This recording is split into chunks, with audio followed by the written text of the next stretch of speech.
कोहिनूर एक 105 कैरेट का हीरा है जो किसी समय विश्व का सबसे बड़ा ज्ञात हीरा रह चुका है। कहा जाता है कि यह हीरा भारत की गोलकुंडा की खान से निकाला गया था।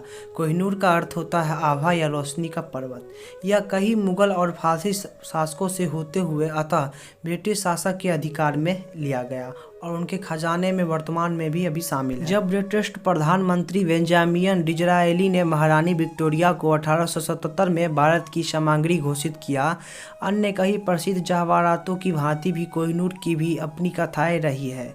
इससे जुड़ी मान्यता के अनुसार यह पुरुष स्वामियों का दुर्भाग्य और मृत्यु का कारण बना और स्त्रियों स्वामियों के लिए सौभाग्य लेके आया। अन्य मान्यता के अनुसार कोहिनूर का स्वामी संसार पे राज करने वाला था।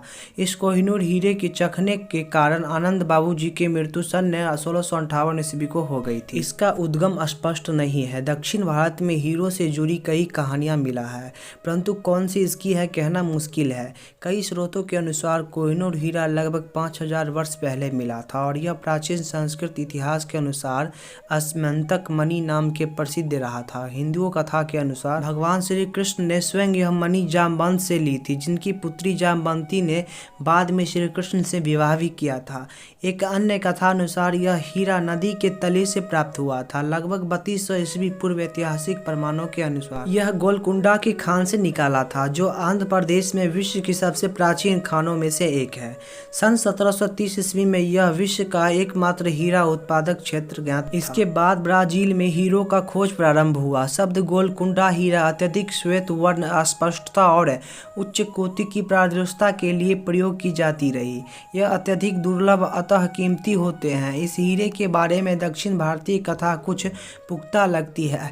यह संभव है कि हीरा आंध्र प्रदेश के कोल्लर खान, जो वर्तमान में गुंटूर जिला में अवस्थित से है, वहां से निकाला गया। दिल्ली सल्तनत में खिलजी वंश के अंत 1320 ईस्वी में होने के बाद गयासुद्दीन तुगलक ने गद्दी संभाली थी।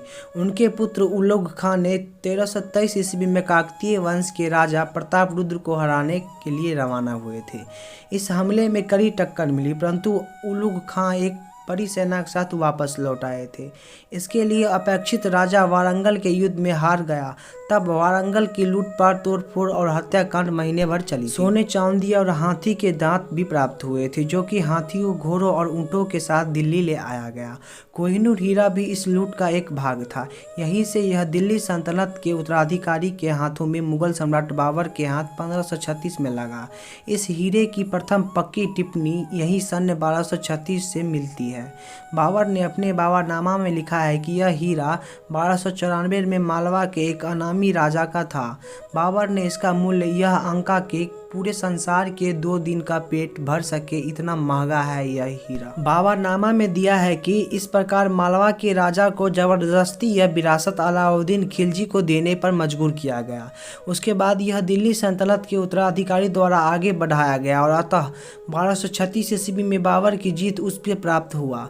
हालांकि बाबरनामा 1236 से 40 में लिखा गया था, परंतु इसमें इसके स्रोत ज्ञात नहीं है। उसने इस हीरे को सर्वदा इसके वर्तमान नाम से नहीं पुकारा है, बल्कि इस विवाद के बाद यह निष्कर्ष निकाला कि बाबर का हीरा ही भारत में कोहिनूर कहलाया।